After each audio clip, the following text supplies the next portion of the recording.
going into the season, people were saying, "Oh, what's the, are you doing another kind of motorcycle chase thing or the Ronnie Lily scene or whatever?" And instead, which they'll see, it's different. There is a different mode in it, but it's not. Great. Hi, I'm Jonathan Bloomberg and writing for movie scene in Sweden. Hey, how are you? I'm doing great, especially now when I get to speak with you, Bill.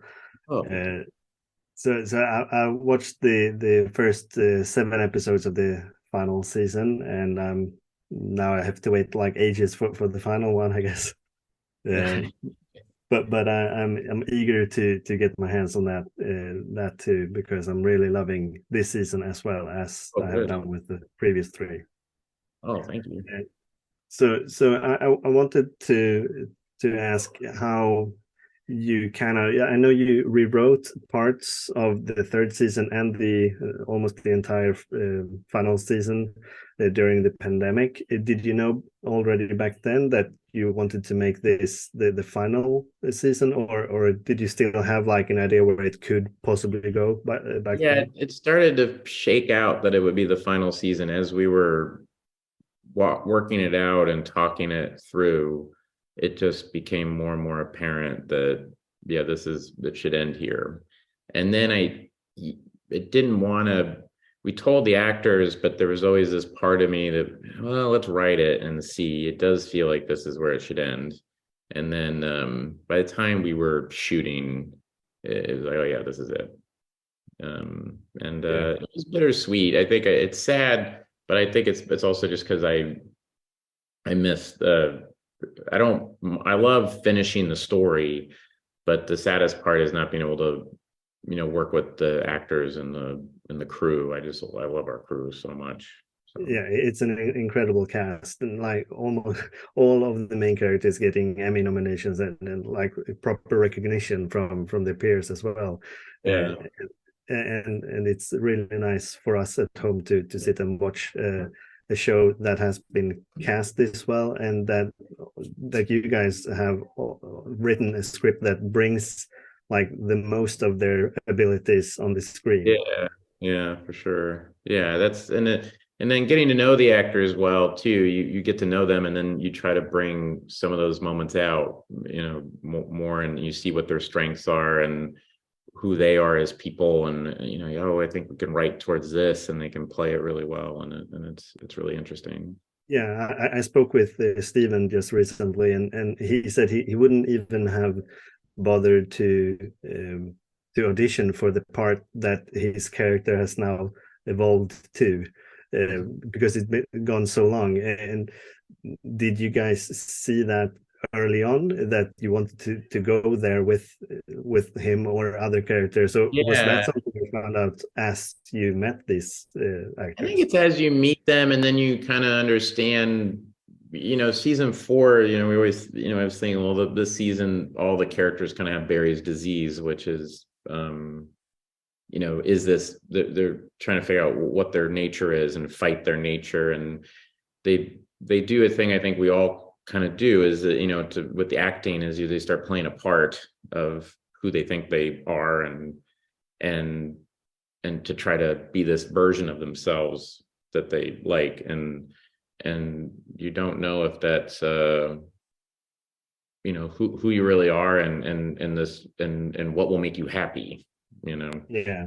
I Uh, don't, and that's have you also found out who you are as a director? Because I kind of feel like you're being really brave with some choices during this season, calming stuff down a bit in the middle, not to spoil anything.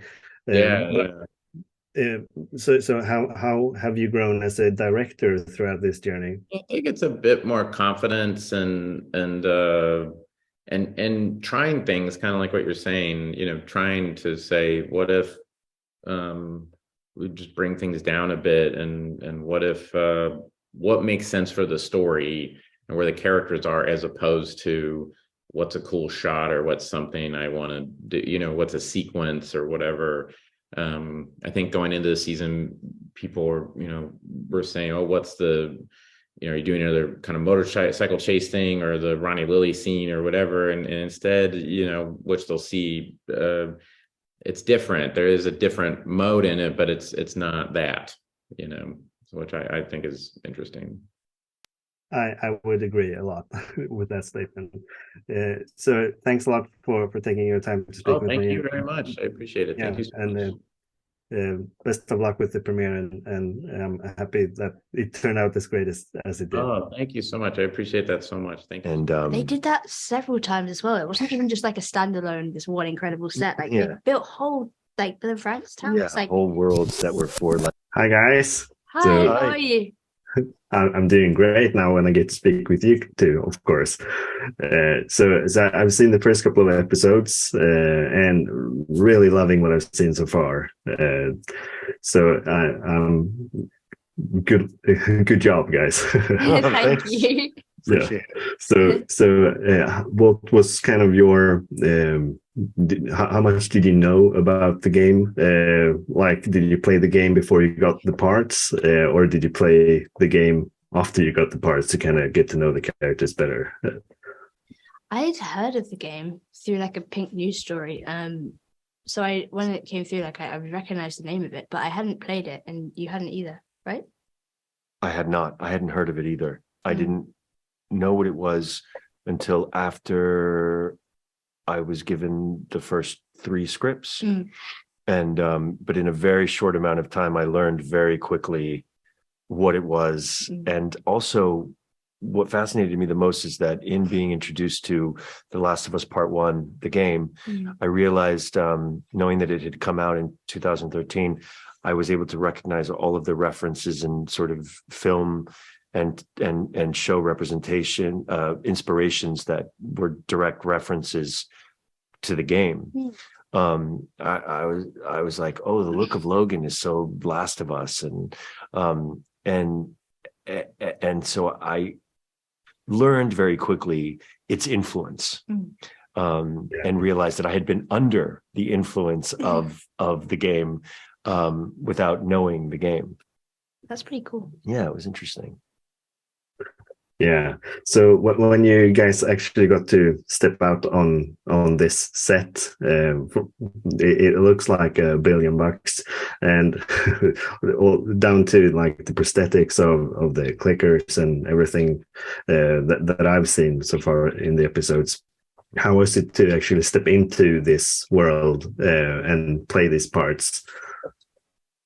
Well, yeah, it was very immersive. Like we had real sets, real locations, and real prosthetics and actors being the clickers and everything. It was a crazy experience. It was a year. It was just. Was your first day in my apartment? Yes. But then we were running around the rain in the quarantine zone, Yes. right?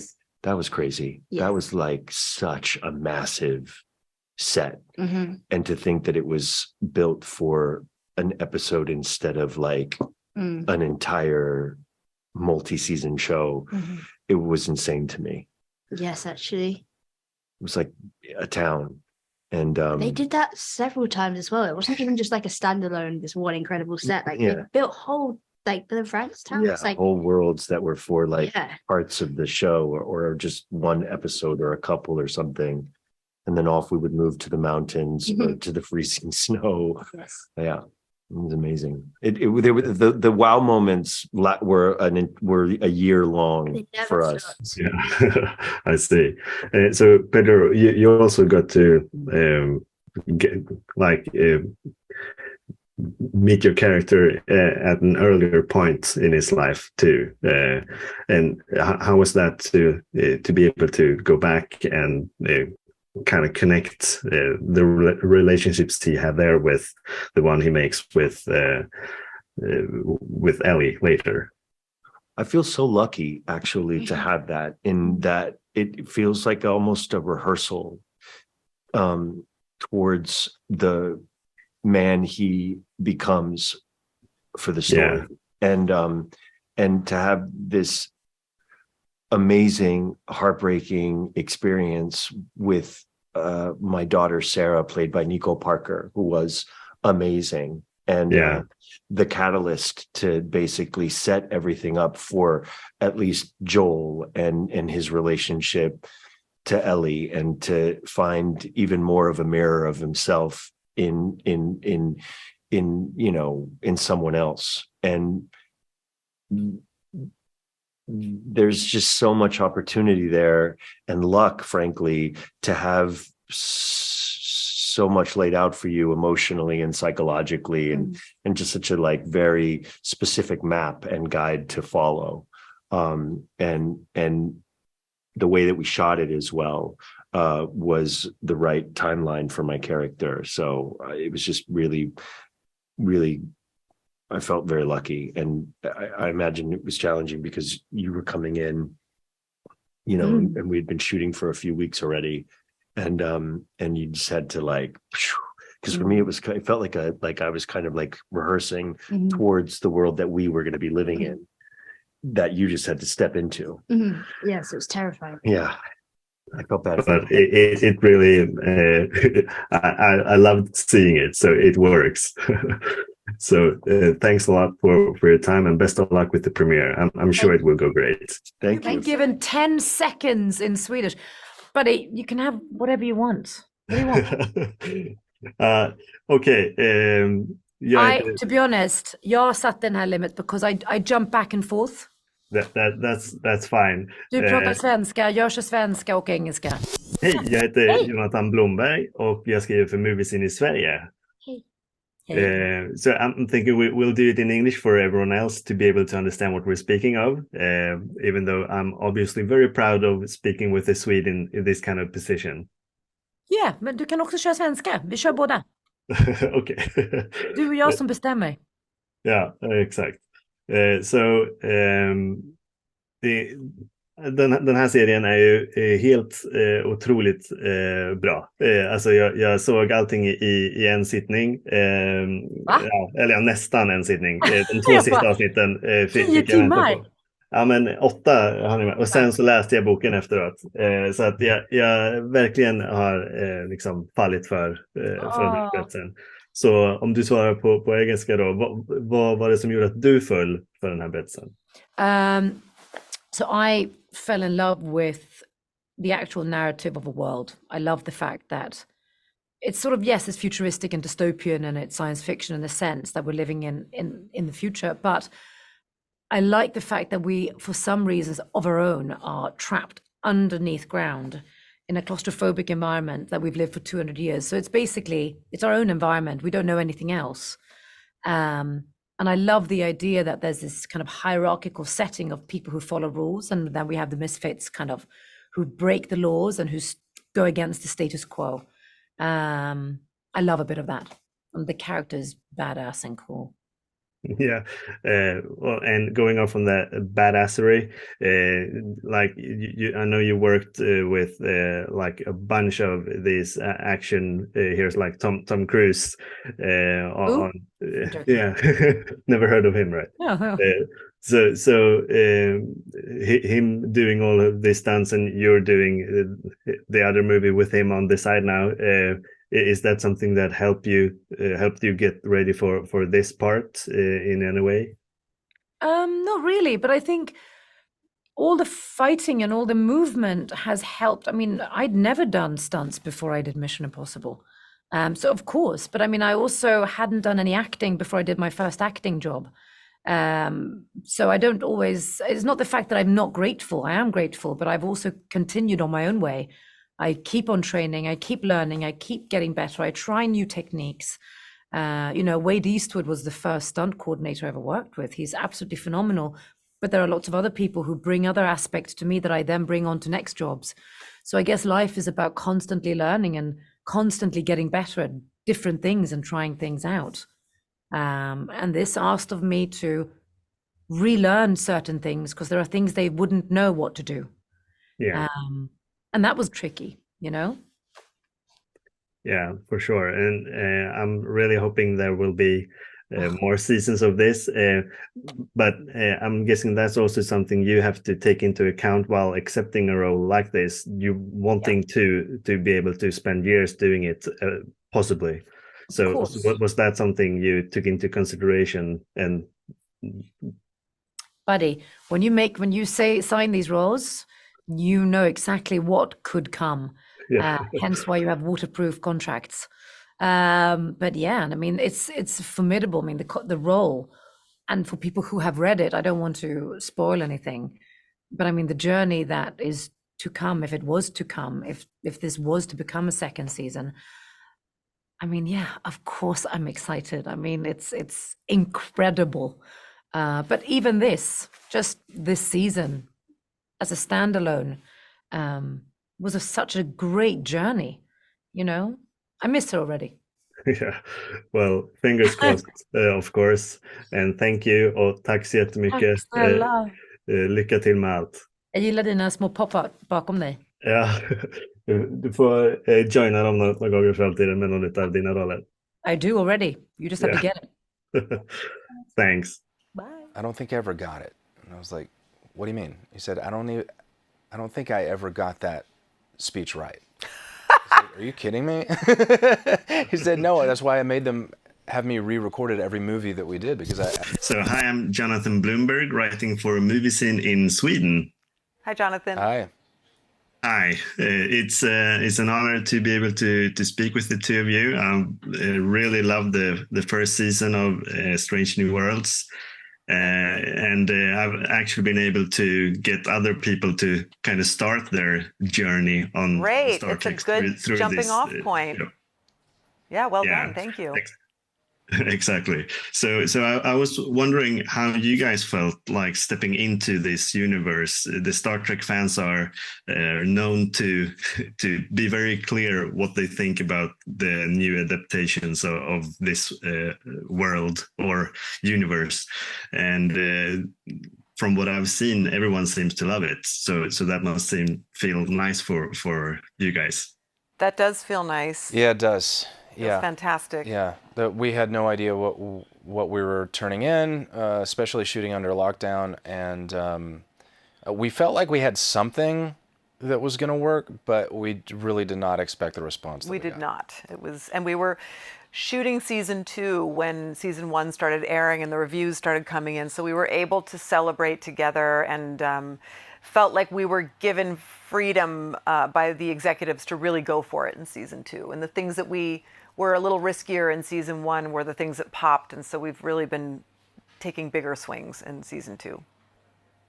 Yeah, that's good to hear. And the second episodes on this second season is an episode that really speaks to how this show can put something that is very relevant for today, but in a different setting, and to be able to speak about our world today, but in a different way.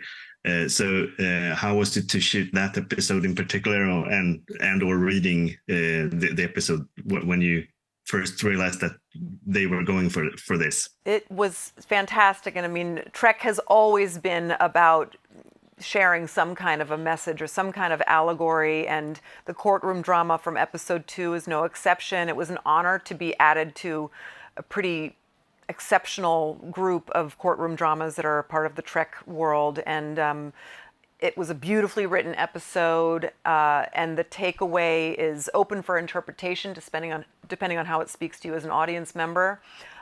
Dealing with these themes of prejudice and persecution, these very human-based themes, things that we should have left behind in this futuristic utopian Trek world, but we're still wrestling with at that point. So it was a really special episode to shoot. You know, courtroom drama is not an easy thing to do by any means. I mean, obviously there are less stunts, but you're also having to be very, very specific about the politics of information, and it's not something that we do every day on Star Trek. And so I felt like you guys, because I wasn't in it, but you guys did that very well. Thank you.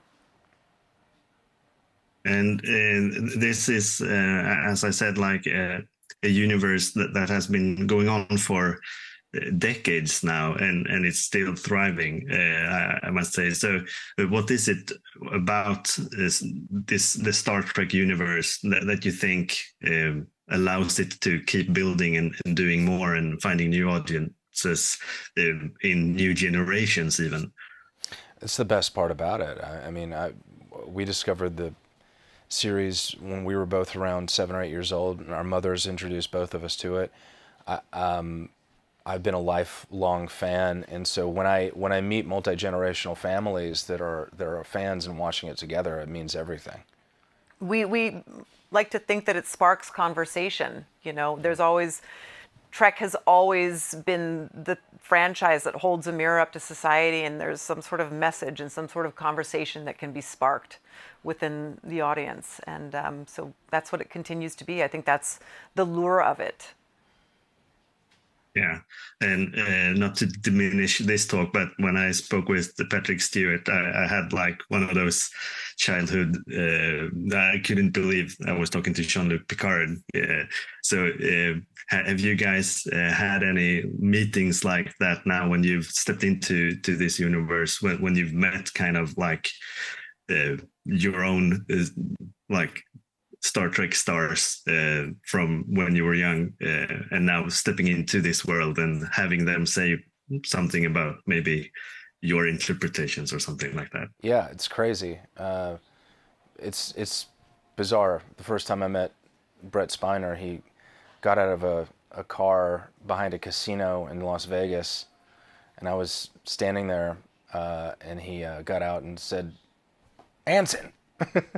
That was so weird, because I've been watching him, my whole life. It's one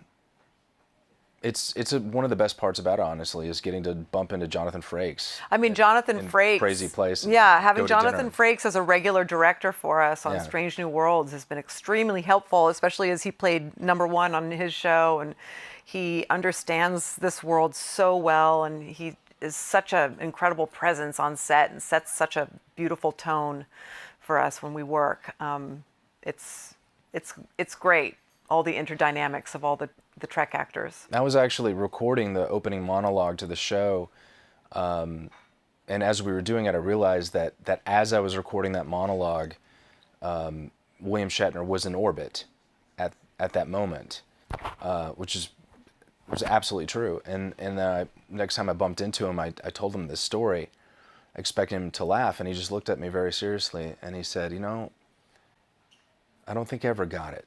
And I was like, what do you mean? He said, I don't think I ever got that speech right. I was like, are you kidding me? He said, no, that's why I made them have me re-recorded every movie that we did, because I was never quite sure of what it was and if I was getting it, and I just don't think I ever got it right. And I was like, well, that takes the pressure off me. Yeah, exactly. Yeah. So we'll see in a few years if you're in orbit when someone else does. Exactly. Okay, sure. Yeah. So thanks a lot for giving me this time to speak with you, and best of luck with the rest of this season, and I hope we get many more. Thank you. Thank you. Before you go, I have to ask you, who did that amazing Spider-Girl drawing over your shoulder? It's my son. He did it prior to me talking to Tom Holland, so he wanted to show his skills. Oh, well done. He's what's his name? Leon. Leon, you're a very good artist. I'll let him know. Thanks a lot. Thank you. Pleasure. Bye. I think it's like a weakness of television, to be honest with you. That idea of like, it's soap opera-esque. The idea of just keep them sticking around and not paying things off. Yeah, hi, I'm Jonathan Bloomberg, writing for a movie scene in Sweden. How's it going? Hi, Jonathan. It's doing great now, and I get to speak with the two of you, of course. So I watched the first 7 episodes of this season, and I'm eagerly awaiting the final ones. I loved the previous seasons as well, and I might add that my grandfather was a pastor for his entire life, so I've been watching this show with those kind of eyes in mind. That's awesome. Yeah. So I know that you previously said, Danny, that you don't like making seasons that are not contained, like with the cliffhanger in the end, and I really appreciate that. So I wanted to know how you like started to shape out this how this season were to be. All of them we sort of like. Obviously, you kind of need to get the clarity of the show. You need to watch all the seasons, and hopefully that fills in the blanks. But from a story standpoint, we don't kind of sign off on the direction of the season until we feel like it's rich enough to be able to have a beginning, middle, and end that we can send off. I can't tell you how many times I'll watch something and they'll like just keep hinting about what's next. And then you get to the finale of the season and they didn't answer anything. They didn't show you anything. They didn't pay off anything. I feel like it's a dirty. And it's canceled. Yeah, and it gets canceled, or even when it comes out a year later, you don't give a shit anymore. Like you were into it then, and now you don't care how it resolves because you've already kind of mentally like compartmentalized it. I think it's like a weakness of television, to be honest with you, that idea of like it's soap opera-esque, the idea of just keep them sticking around and not paying things off. It feels like it's taking a shortcut. Yeah, I hope other showrunners will take that and do more like you do. So this season, Cassidy, you kind of get your own thing with the system.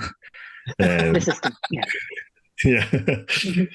So how was it to do that? I think it's great. I think it's great whenever it's actually, there's a funny scene where when BJ gets it and he's like, I think this is something that Jesse and Amber make and sell. And it's just like it's just like another way to make money, but also it like, from the outside perspective, but with an Amber, it gives her a sense of purpose. And it also is something that she thinks she can truly help people. And that's the part that kind of like breaks my heart a little bit too, is that like this really is she really believes in the system. And it's born out of her own sense of need for that as well, which is interesting. Yeah, and this show and your other shows as well, Danny, it kind of have this like on the surface level they are goofy and but there is always like a theme underneath that like really hits home, and it does that a bunch of times. How do you like make sure that you get the right balance between the goofiness and actually hitting home? You just sort of feel it out in the moment. You can kind of sense when it's going one direction too far. If it's trying to be too earnest at the sake of forgetting it's a comedy, or if it's trying to be too silly that you blow the sense of reality, or like or compromise someone's ability to relate to the characters. And so I think it's just figuring it out and finding it. And I think we've been doing it kind of long enough now that we can kind of tell how it works for us, and hopefully that translates to others. Yeah, it does translate to me at least. So thanks a lot for taking your time to speak with me now, and best of luck with the premiere. I'm sure it will go great. I like that Sweet Tooth book back there. Good pick. Yeah, it is.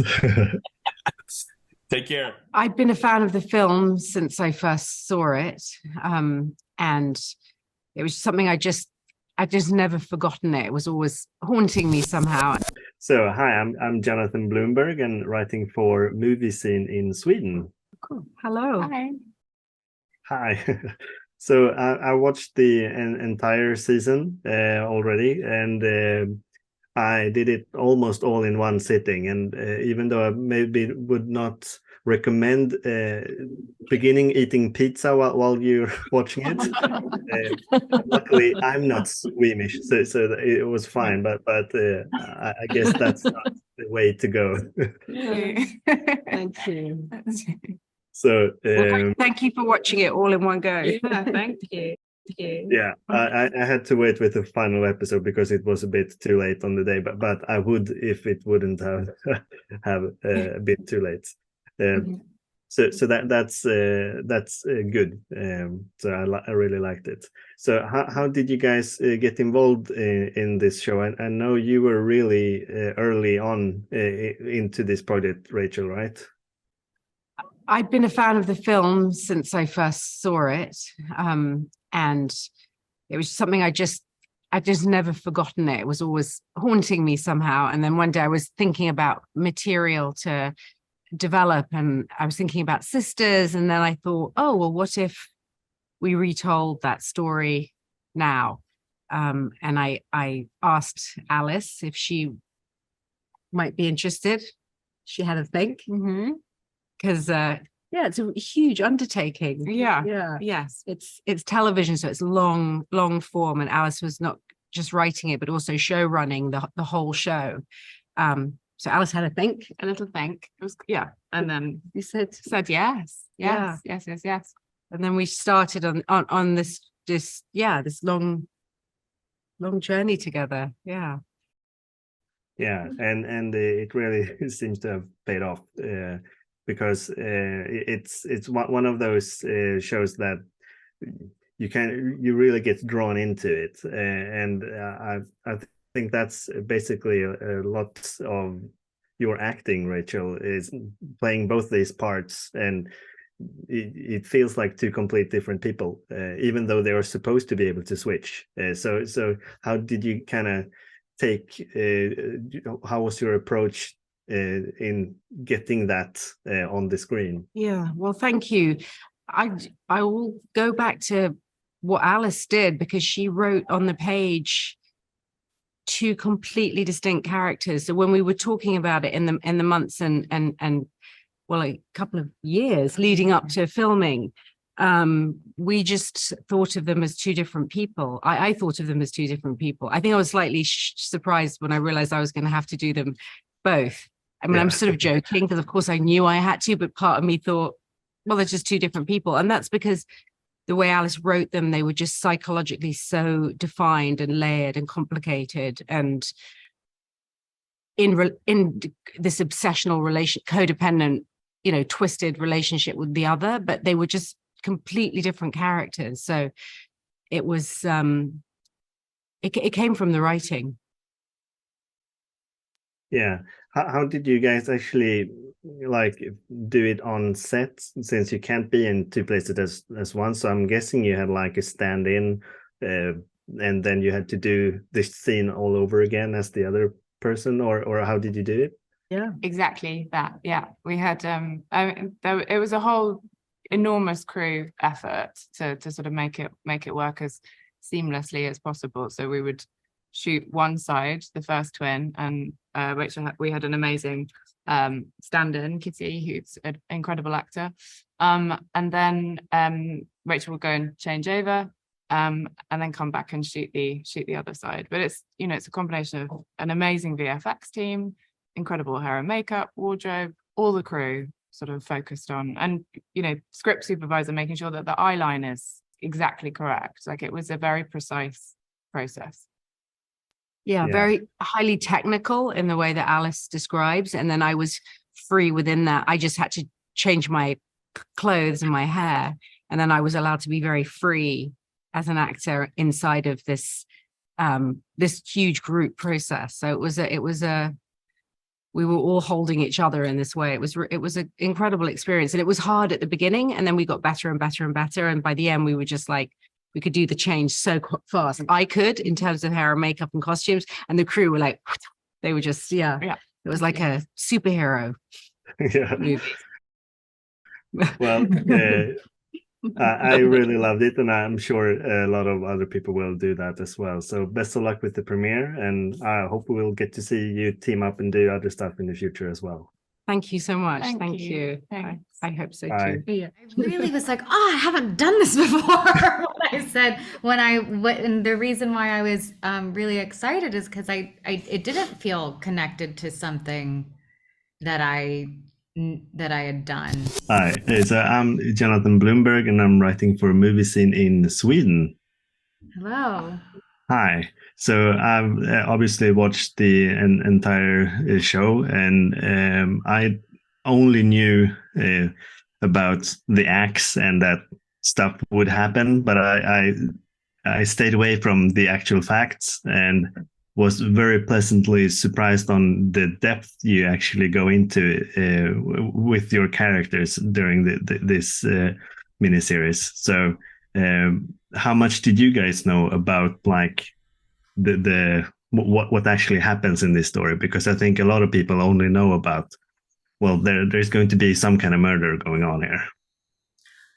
I knew nothing about it. I think it's really interesting. I love hearing that you were learning about it in real time, so that that you weren't like guided by something else while watching it.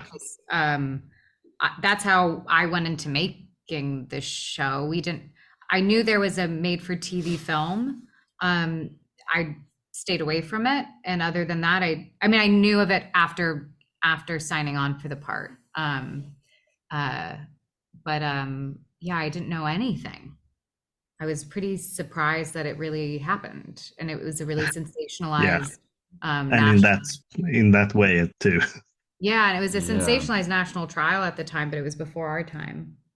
Yeah, I knew nothing about it either. I was, told that there was this miniseries, and the first thing I read were the Texas Monthly articles, and yeah, it was immediately grabbed by the story and the characters and just the oddness of the whole thing. And yeah, that's it. Yeah. Yeah. So I kind of found it almost funny in a way how similar like WandaVision and Candy, like how they're both living their lie in a way, if you know what I mean. Did you kind of think about that at all, Elizabeth? No, I didn't. I really was like, oh, I haven't done this before. What I said and the reason why I was really excited is because it didn't feel connected to something that I had done. I think because I think of the characters being so different. Yeah, they're vastly different, of course. Yeah. But the magic is we take away the magic and adds an axe instead. Yeah. Yeah, I wonder if because there's also a period element to it and a humorous element to it, that's where there feels like there's a similarity, but I don't think of their behaviors being similar. So no, it wasn't something I was thinking about at all. I think the thing that I felt was a nice connection for me was WandaVision was such a physical show, and I felt kind of tuned up in a way in my body to do something character wise that felt physical, and so I felt like I could be physical with Candy. But I think that was the only connection I really made, was just kind of feeling tuned up from lots of hours leading into lots of hours. Yeah, and they're both being really good shows too. So that's a connector as well. So thanks a lot for your time, and best of luck with the premiere. I'm sure everyone is going to love it. Thank you. Jason Segel desperately wants Harrison Ford's approval. I am doing those scenes just in the back of my heart, hoping that when they say cut, Harrison Ford says good job. And God damn it, someday it'll happen. I'm Jonathan Bloomberg, writing for Movies in Sweden. Cool. Hi, Jason. Hey, how are you? I'm doing great. And now when I'm being able to speak with you, of course. Oh, thank you. So I can maybe start out saying that I've seen the first 4 episodes, of course, and I like what I've seen so far. Great, thank you. Yeah, and I also want to take this time to say that I really liked Dispatches from Elsewhere. Oh, hey, thanks. That means the world to me. Yes, so like a huge fan of that show, and I actually, since in Sweden we don't have AMC, so I had to wait a bit longer to get it here. So I saw it almost at the same time as Bo Burnham's Inside. Wow. So that was a trippy month for Yeah, for sure. yeah, I bet. Oh, well, cool. Hey, thanks for that compliment. Yeah, that show meant the world to me. Yeah, I could tell, and I rewatched it since, and I don't do that often since I watch a lot of shows doing Yes. this. Wow. Hey, you've made my day. Thanks. So back to to this show. How did I know that Brett and Bill had kind of this like this idea brewing in the back of their minds for a while, Yes. and then but they always had you in mind for the lead role. So how did they actually pitch this to you, and how did it end up becoming afterwards, like the thing we actually get to see now? Well, Bill had reached out to me a couple years ago and said that he wanted to try to find a show to do together. Mhm. And he pitched me a couple along the way. But I'm actually really particular about what I do on the comedic side. I really like exploring on the drama side. Comedy, I think I have a very, very particular view of and respect for. And it is particularly hard for me to choose a comedy, especially if I haven't written it. All modesty aside. Said, I won't do Ted Lasso. I won't.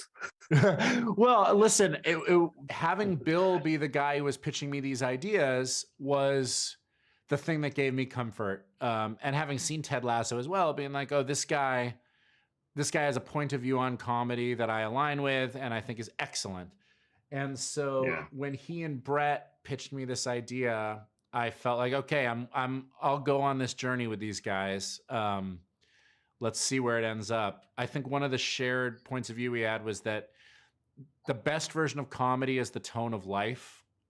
This kind of prime James Brooks era where you're laughing through tears and vice versa, where all of these emotions are mixed. And so that's sort of what we were shooting for with the show. Yeah, and having watched Dispatches from Elsewhere, I kind of thought there were some similarities to the comic kind of things in that show, and also for your character in this one as well. I really like how you get to be like both vulnerable and funny at the same time in a way. Thanks. So I guess that's your thing, maybe. Well, I think that vulnerability is at the essence of humor. I have never really responded to like bro humor or guys making fun of people. It seems like low-hanging fruit, and it just feels easy and mean. And to me, I've always my acting idol is Kermit the Frog. And I found Kermit the Frog when I was a boy, and then Kermit the Frog opened the door to Tom Hanks and Jimmy Stewart. These guys are all doing the same approach, which is for the next however long this thing is, 30 minutes, an hour and a half if it's a movie, I am you. I use that phrase in Dispatches from Elsewhere a lot. For the next little period, I am you. I am you exploring grief. I am you going through these lessons. And so I think that is inherently vulnerable, is watching someone say like, hey, you sit and relax and enjoy this. I'll do this for us. I'll be you. And here's what happens if your wife has passed away and you're trying to continue on with your life. I think that there's a lot of humor to be found, but there's also safety because someone's doing it on your behalf. Yeah, and Marshall on How I Met Your Mother, like that's a really funny show, but he has some of those really vulnerable moments in that show as well. And yes, he's like, I am you if you lose a tuna sandwich in the couch.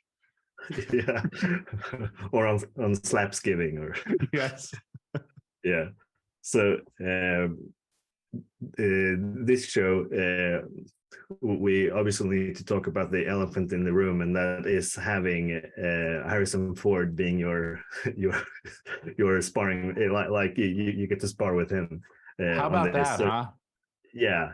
So how about that? Did you get to write any of his dialogue too? No, I focused mostly. Bill and Brett were very kind to let me kind of have your own free reign over my character. And I gave notes on all of the scripts, but I think that Harrison's character is based on a real therapist who Bill knows, and I think that voice is where it started. And then I think Harrison injected his own voice very quickly. It's funny, when you're trying to write comedy for Harrison Ford, your first instinct is just gruff, that he will be the kind of gruff sounding board. And then very quickly we learned, you've only seen 4 episodes, but as we got to know Harrison, we realized, oh, he's actually goofy. He wants to play, and people don't give him the chance to. And so as the season progresses, he gets to play more, and he's one of the funniest actors I've ever worked with. Well, that's a good tease for the rest of the season. So did you have like a particular moment working with him on the show that kind of I know you have met tons of like important people throughout your career, but I can't imagine there being like I guess he's still someone that you kind of grew up watching, like a lot of us has. I think what came very easily in the show and actually works really well is that Jimmy desperately wants Paul's approval, and Jason Segel desperately wants Harrison Ford's approval. I am doing those scenes just in the back of my heart, hoping that when they say cut, Harrison Ford says good job. And God damn it, someday it'll happen. So it hasn't happened yet. Then. So maybe there's a season 2. Yeah, that's right. Yeah. So I know you've been also doing some movies. I saw Windfall as well. Oh, cool. And I'm wondering where you kind of feel like you get to like play most, like to get your visions. Where would you like to go, like from here? Now you're doing this show. Have you anything else, like a movie or TV show coming after this as well that you want to get out there? Well, I'm on another show as well called Winning Time, which is about the Lakers on HBO, and so we have another season of that coming out next year. And I've just written something else. I haven't. It's like every 3 or 4 years I work up the momentum it takes to actually finish writing something. And so I've just finished something else, which I'll try to get made, next year or something like that. Fingers crossed. Thank you. Thanks a lot for your time, and best of luck with the premiere, and hope we get to speak again. I appreciate you. Hey, thanks. You made my day with dispatches. Right back at you. Yeah, I'll talk to you later. I think society owes a great debt. History owes a great debt to Meet Geese, particularly in terms of the Frank story. Right. So, hi guys, I'm Jonathan Bloomberg, writing for Movie Scene in Sweden. Cool.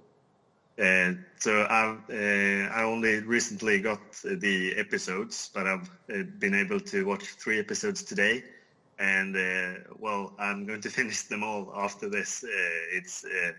It really sucks you right into it, and it's horrible in many ways, but it's really nice portrayals from both of you.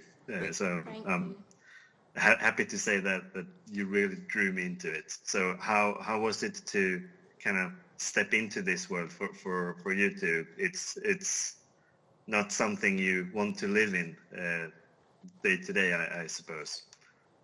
No, but it was definitely interesting. Oh, I can really hear myself. And exciting take, I think, for me on a part of history that we all know very well. I think, the Holocaust and Frank, it's been documented lots of times in television and film. So I knew, if I was going to be part of something that was of that time period, it had to be new and fresh and, relatable. And when I first read the pilot for A Small Light, I was completely blown away by how connected I felt to these people and how there I felt with them. And I think that was kind of Tony and Joan's mantra really during the whole of filming, was like, remember that don't think about it like you're making something about the past. Like, this was the present for these people. We were really striving to make it feel contemporary, to allow audiences to connect and relate it to now. So people would think, what would I do? And what should I do? Yeah. Yeah. I think society owes a great debt, history owes a great debt to Meet Geese, particularly in terms of the Frank story. So that's one aspect of it. But another thing that was really fun for me, at least when I was watching it and reading it, was by making the Franks and the war and everything else kind of peripheral, you feel like a fly on the wall in a very interesting way. And I really like that perspective on the story. Yeah, I agree. I actually must confess my ignorance of not knowing anything about anyone else than Anne Frank, because that's the name you hear and that's who you kind of get to read about in school, but nothing about the rest of everyone who actually made that journey possible. Did you guys feel the same when you were introduced to this, or were you kind of somewhat aware about the story behind Anne Frank? I'm just, don't feel bad, because I was the same. I didn't know anything about Meet Geese. I didn't know anything about the Dutch resistance or Amsterdam during this time. I only really knew about Anne, and I think she has really been immortalized in the diary, and I hadn't even thought for a long time about her and her family, you know, in a really, really human way. And that's really what this show is striving to do. Is, yes, we know the political landscape and we know the facts, but, you know, what about the micro of it all? You know, people were still, you know, Anne was 13 to 15 when she was in the annex. She was growing from a girl to a woman. Her parents were still trying to parent her. You know, Meep and her husband were still, you know, a newly young married couple and going through all of that. And I think that's what makes people connect, because, you know, life goes on with it, whatever the context. Yeah, for sure. So I'm really happy I got to speak with both of you, and I'm really looking forward to Masters of Air and The Perfect Couple coming up as well. So best of luck with this premiere, and I hope I get to speak with you whenever those two other projects come along. Thank you. Thank you. Bye. Was actually the scene that I chose as my audition scene, because I selected 3 scenes to send to Taylor. I think that scene is so beautiful and so powerful, and just like the crux of their relationship and how it's born. Hi, I'm Jonathan Bloomberg, writing for Movie Scene in Sweden. Hi. How you doing? I'm Hi. good. Nice to meet you. Right back at you. It's an honor. I was a big fan of Lock and Key, and there's not nearly enough female villains out there, and you did a really good job as that on that show, I must say. Thank you so much. I'm so touched that you liked it. Yeah. Well, I'm obviously also a big Taylor Sheridan fan. He's done so many great shows, and that's what I do for a living, cover TV shows, and he's making my job a lot easier by producing a lot of good ones. So how was it to actually get the call that this part in this show was going to be yours? I started crying immediately, just dropped to the floor and started crying. I got a call from Taylor Sheridan after I had sent in a couple of scenes through my team, and he said he wanted to meet me. And so they flew me out to the Yellowstone set where he was directing that episode, and he would direct me in the first episode of Lioness, the pilot, just working on it in between setups of the Yellowstone episode he was working on. So that was really, really fun. And then I went back to Toronto where I was. It was at the height of COVID, so I had to re-quarantine. And on my last day of quarantine, I got an email that said, "Congratulations on being a Lioness." And I just burst out crying. I called Taylor right away to thank him, and I'm just so honored that he saw Cruz in me, because it's such a special role. Yeah, for sure. I've only seen the first episode, so I know a little about the kind of backstory of your character and all of that. And we get to see you a bunch with Zoe Saldana. But I've seen pictures from the show. I know you will be in a room with Nicole Kidman as well, and Morgan Freeman is on the show. So this is not just a TV show like they used to be. This is huge. So It's like a really how was long it movie. working? Yeah, exactly. So how was it working with people like Zoe Saldana and Nicole Kidman and being in those kind of rooms? It's just such a dream come true. I still feel like I'm dreaming, and I don't want anybody to wake me up. They're incredible. They're obviously so talented, but also just incredibly kind and generous, and they really cheered me on, which is more than I could ever ask for. I was just happy to be breathing the same air as them, to be honest. And so this was just such a dream come true. I feel like I got paid to take a master class. Yeah, and there's quite a lot of exercise going on in this first episode, at least. How much do you have to prepare yourself, like physically, to be able to do this part? A lot. They kicked my butt, that's for sure. We did 3 hours of training a day, 5 days a week until we started shooting. There was an incredible man by the name of Jared Shaw, who was a Navy SEAL for 9 years, who trained me. He was also such a great point of reference for any military questions I might have. We did an hour of weapons training every day, an hour of strength training, and we did an hour of stunt training with our stunt team. They made me look incredible. When I watch it now, I'm like, wow, yeah, I did that. Yeah. So I felt the training was really great. I felt like Cruise when we started. Yeah, and not to spoil anything for the viewers, but the first scene when your character meets Zoe Saldana it's quite the tense. You can feel the tenseness in the room in that scene. Was that the first scene you actually shot together, or had you actually met before, and how did you approach doing that scene wasn't together? the first scene, but that was actually the scene that I chose as my audition scene, because I selected 3 scenes to send to Taylor. I think that scene is so beautiful and so powerful, and just like the crux of their relationship and how it's born. Our first scene together is quite an intense one as well, but that happens in the 2nd episode. Oh, so I have to look forward a bit more to We shot to out see of that. order, yeah. Yeah. And now having worked on this season with these kind of people, what do you hope to be able to do in the future? I'm sure a lot of people will notice you now, probably already had, but this is the role of a lifetime, I feel like. Where do you hope it goes next? Come true. Yeah, it's a dream come true role. I hope I just get to do more of this and things like this. I'm so honored to be mentioned with my idols. I like I said, I truly feel like I'm in a dream, and I hope it continues the way that it's been, because it's been awesome. Yeah.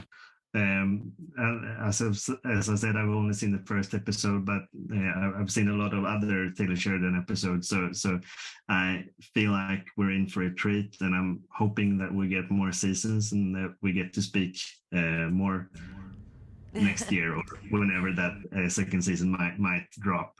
So thanks a lot for taking your time to speak with me today, Thank and you best so of luck much. with the premiere. Thank you. Lovely to meet you. Thank you. Likewise. Bye. Went into it thinking I can't sing, and I really want to push myself to see if I can learn. Hi guys, I'm Jonathan Bloomberg, writing for Movies in Sweden. Hi. Hi. So it's a real pleasure to be able to speak with you both. I've watched the whole season and loved it, and I didn't know beforehand that it was actually based on a book that was fictional. I kind of thought it was based on a real band, and I just had missed it. When I went on that deep dive afterwards, I found it all out. I think that's a lot of people's experience. I remember I first Googled Daisy Jones and the Six, thinking it was a band as well. It sounds like a band. You're not alone. Yeah. Yeah. But that really speaks to like your portrayals. It felt like you had based it in reality. So am really hoping that everyone will give this show a chance, because I really feel like you guys had a great chemistry together. I know that. Thank you very much. Yeah, so I know that you both worked a lot on like your voices and getting ready for that. Everybody knows that maybe you, Riley, have like the DNA at least for the singing. But I would like to know a bit more what you actually did to get to the level we get to see in the show. Yeah, I mean, well, Sam and I both kind of started from the bottom. Now we're here, but we didn't have experience singing, and so it was a lot of rehearsal, vocal coaching, band practice. We did months and months, and ended up, because of the pandemic, being 18 months, I think, of rehearsal. So it was a long and challenging rehearsal process for us to be able to get to the point where you see us in the show. Yeah, I mean, it was a very intense amount of hard work, but not just from us, like across the board. Like, I mean, the amount of, as Riley sort of mentioned, the different coaches, we had guitar, singing, but like all of us needed to go on like a musical journey. We all needed to learn the songs. We all needed to, you know, and me and Riley obviously had to learn to sing them as well. But then it came, you know, it was just, yeah, there was a transformation that happened, and we were very fortunate and blessed to have had the extra time and very, very patient people teaching us. But yeah, like it wasn't a lone effort. Like I'm as much as we both, I know I speak on behalf of both, that we both put in so much hard work, but it was a team of people that kind of got us there. Yeah. And Riley, I kind of feel like you've grown up within this world, but not being a part of it in that way. How was that for you to kind of play that part, having lived some part of it, like on the sideline? Yeah, I mean, I grew up in a family of, everyone was a musician. I was, you know, I've been on tour, I've seen this, I've been very close to this world, but I myself have never sang or played guitar. So it was just, you know, I like doing new things, I think, ultimately. It's very simple. Like, I like trying things that are going to be challenging for me. And so I didn't go into it going like, oh, I can sing. I went into it thinking, I can't sing, and I really want to push myself to see if I can learn, you know, and yeah, so it was a personal journey for me with music, because that I'd never had before. So it was yeah. Yeah, and we will all find out that you actually can sing, and Sam as well. So thanks a lot for your time, and best of luck with the premiere. I'm sure it will all go great. We hope thank so. you. Yeah, fingers crossed. If they don't like it, you shut up, you. Whoever you are listening and watching, if you didn't like it, don't tell a damn soul. Hi, I'm Jonathan Bloomberg, writing for Movies in Sweden. Hello. Are you in Stockholm? No, I'm a bit south of Stockholm, but good shout. Yeah, have you been? No, but my a friend of mine just got back from Stockholm and said that it was light at like midnight, and then it gets light again at 3 a.m. It sounded like crazy making. Are you all losing your minds? It's true. We can spend this time talking about it, because in the top of Sweden, the sun never sets during the summer this time of year. Wow, that's bananas. Yeah, and it never rises on the other end of the year. So that sounds like an emotional fiasco. Exactly. So I watched all the episodes that we were allowed to see, so all except the final ones. I don't know who killed you, but I know that you die over and over again. So how was it to step into this role and actually get to like reinvent it in each episode? Well, first of all, I'll tell you, because I don't want you to live in suspense, that it was the radiation from cell phone towers that killed Edgar, actually, it turns out. And so climactic. It ends up being this just like very weird, and particularly coming from Apple, it's a very, very weird tack that they've taken, but that is what happens. And 5G, right? Yeah, exactly. It was, wait, what was your question? How it was to reinvent your character, each That's other fun. character's eyes. Yeah, it's fun to reinvent your character where you get to play a different shade of him every single time, rather than just coming in to do the same kind of shtick. It's like each episode peels back the onion skin and you get to be a new version, and I like that. Yeah. It's like in seventh grade when you're auditioning haircuts, you know what I mean? You're like, oh, maybe I'm the Vanilla Ice guy. Nope. Maybe I'm like a mullet man. Nope. You just keep trying and trying until eventually you lose your virginity. And then you stick with it. So I guess that's what you had back then. Yeah. By the way, I didn't lose my virginity in seventh grade. Jesus. How dare you? Literally, how dare you insinuate such a thing? I don't know. We're weird in Sweden. The sun never sets. I've really loved your previous work as well in Silicon Valley and Avenue 5, especially the second season of Avenue 5. So I was really sad to see that show go. Oh, yeah. Yeah, and you did that with Adam Paulsson, who is also Swedish and therefore weird, and he showed it on that show. He is so funny. Oh my gosh. He killed me. He was the person who most consistently made me laugh on set, and that was a very stacked set of funny people. But he's hilarious. Was. Yeah, and on this show, you also had your own personal pet, Roxanne. Roxana, sorry. Roxana, that's right.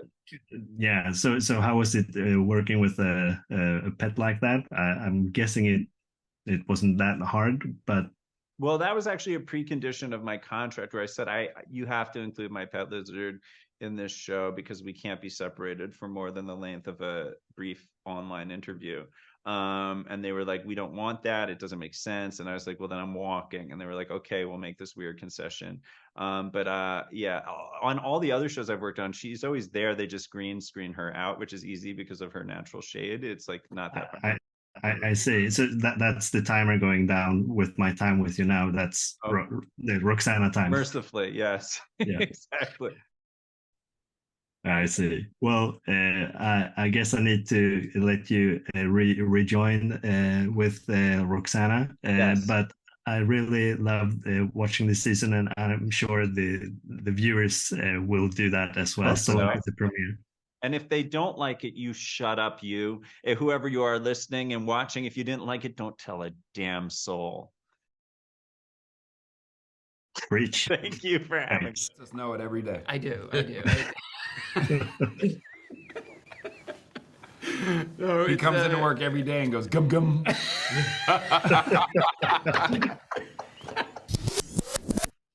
might doing it right. I'll get back in Montreal. Hi guys, I'm Jonathan Bloomberg, writing for Movie Scene in Sweden. Hey Jonathan, how you doing, man? Hi. So really loving those this. Funko Pops. That's quite a collection you got there.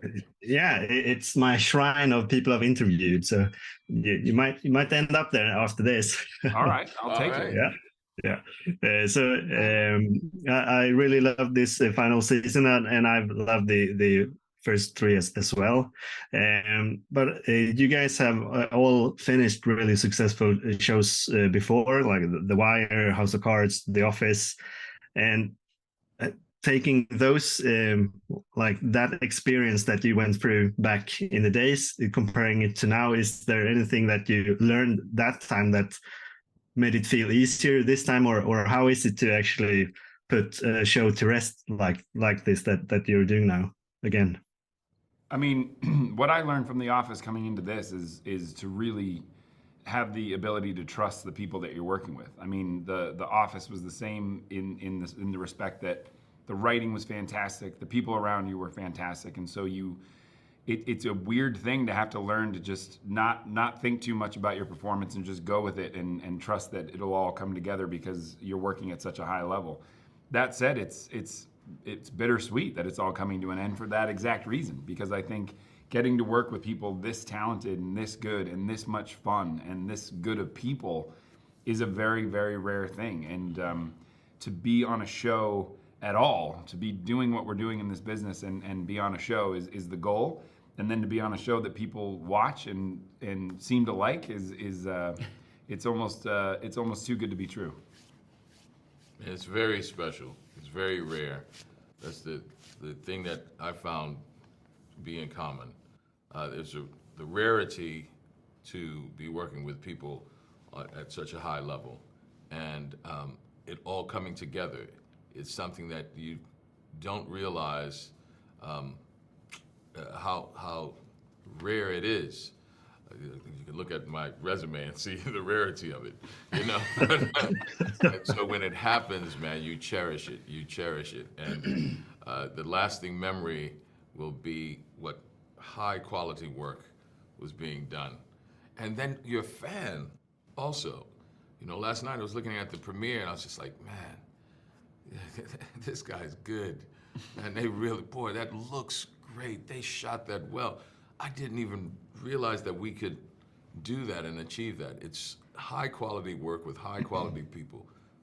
I turned to Wendell during a moment in the show last night, and I was like, my God, the production value is off the charts. Like literally, you're just watching and being like, this is a, $100 million movie you're watching. It's House of Cards was like that too. That set the bar for everyone else afterwards. Yeah, he lets us know it every day. I do.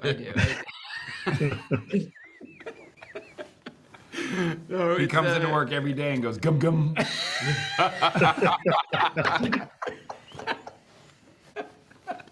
got it. I created it. No, it's incredible to be a part of something that, like Wendell said, it's just so special. The friendship, the bonds we have, these characters are so much fun to play, and to get to go to work every day and know that not only are you going to do great work, but you're going to laugh so hard you almost go to tears every day. That's it. It's very rare, and I'm very grateful for what we've had. Yeah, and I really love watching it and following the story, and it's up to us fans now to demand that spin-off movie or whatever to get you back in a room together again. Please do. Yes, please do. yes. Be loud and proud, buddy. That's it. Yeah. So thanks a lot for your time, and best of luck with this final premiere of this show. I'm sure it will be great. Thank you very much. What kind of idiot would want to remake an iconic performance? And the answer is this kind of idiot. Hi, I'm Jonathan Bloomberg and writing for Movie Scene in Sweden. Nice to meet you. Likewise. I'm a big fan from the 90s. Excellent. Thank you. Yeah.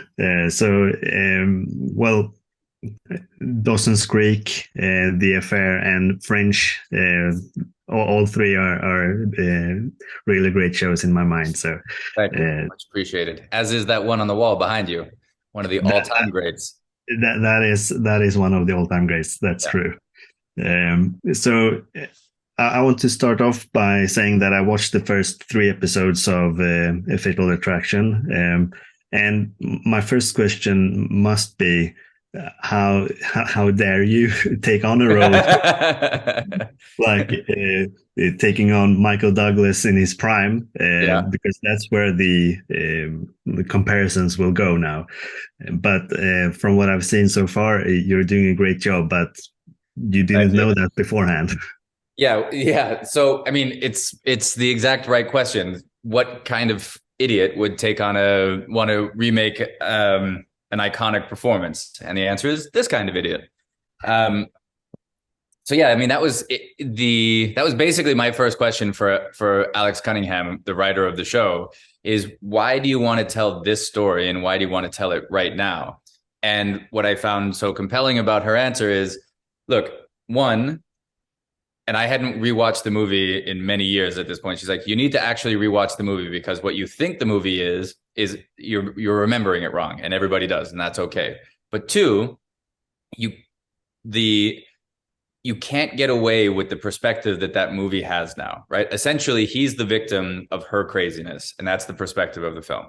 And yeah, like it's a fantastic film, and it really works. That like it is really still a very good watch, but culturally, we're just so far away from that, and also it robs. I think we have an opportunity to enrich that story by saying, look, she's not a crazy person; she's a person, right?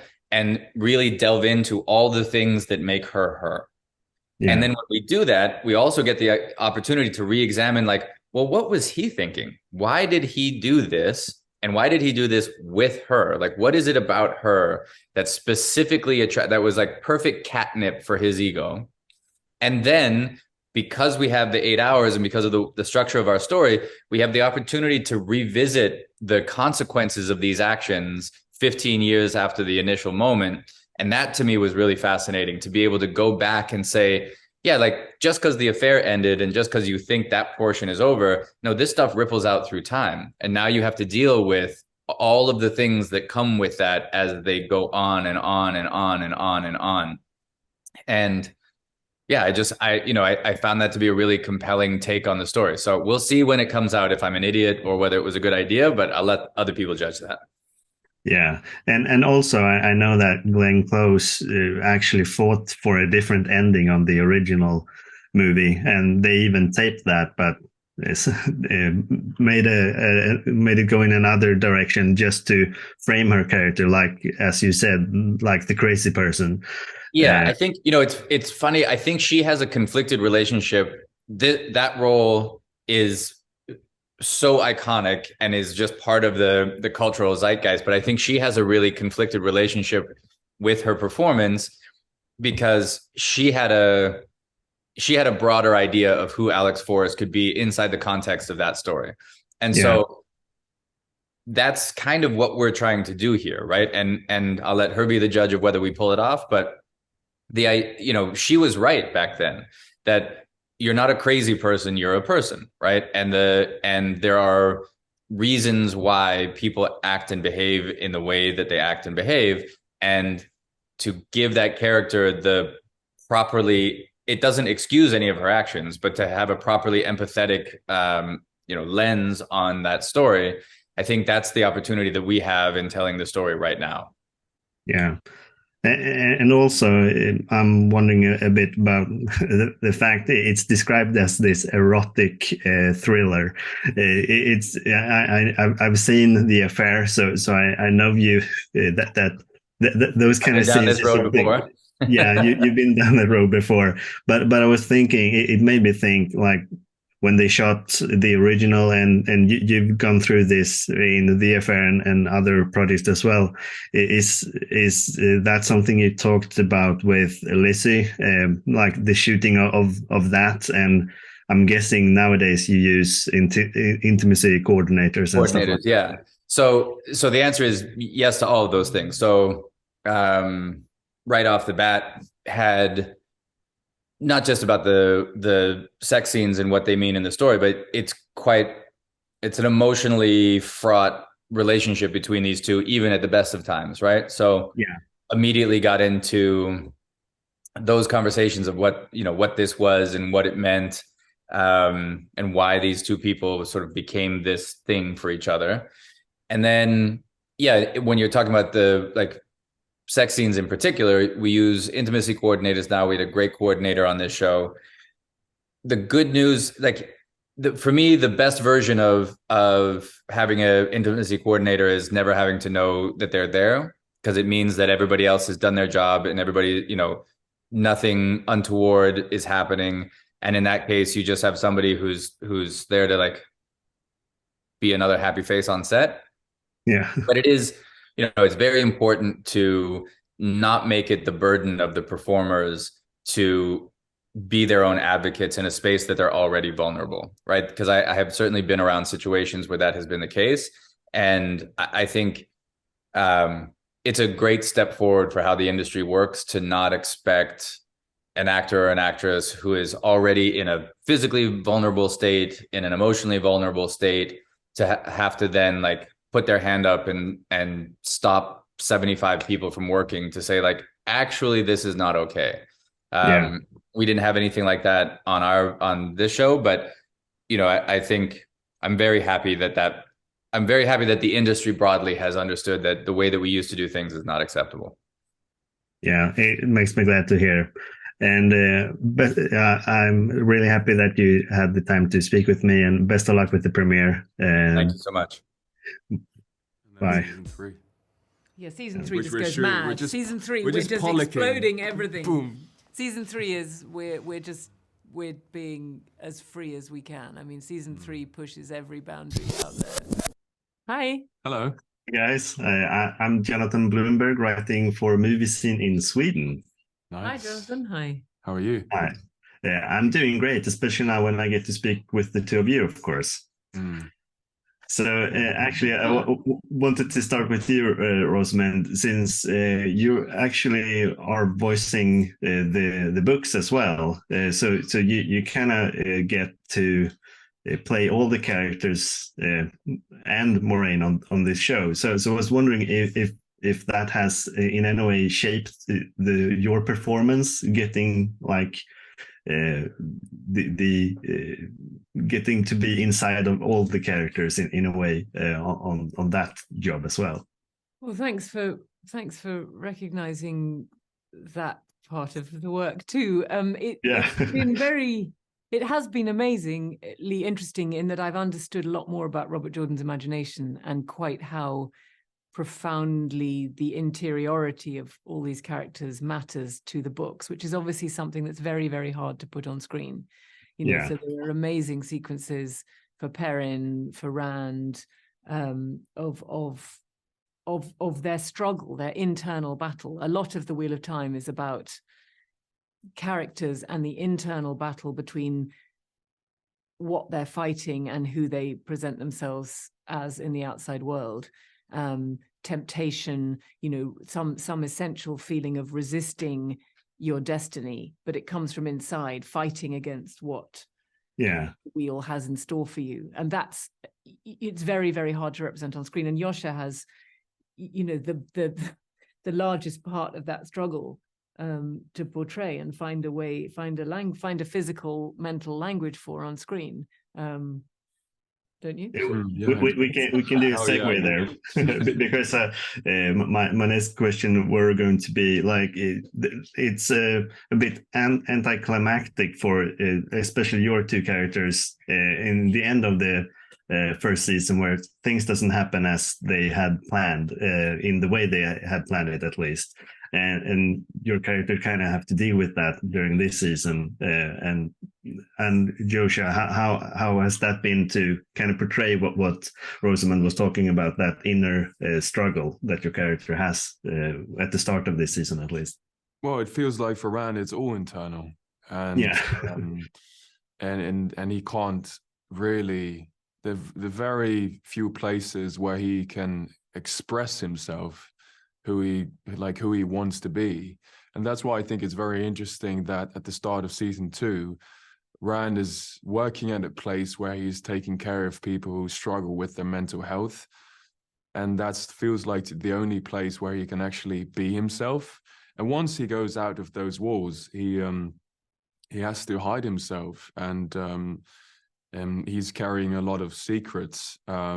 He's not only carrying a lot of secrets, like he is the secret. He is the Dragon Reborn. He is a man who can channel, and every time he channels, he comes closer to the madness, and he can't talk about it with anyone else. And then if he does, you know, for the danger for man that can channel is that they kill the people they love first. So he can't have love in his life. Like his love is it seems like his life is just impossible, and he's just struggling with that all by himself in complete isolation. I think Robert Jordan really goes down that path of people who have tremendous responsibility also live a life of a great loneliness, because having, you know, Moraine too, she's charged with this almost impossible task of finding the Dragon Reborn and guiding him to the last battle. She doesn't know there's no roadmap for that job. There's no job description. Yeah. It's just got to be a commitment to putting that first above everything.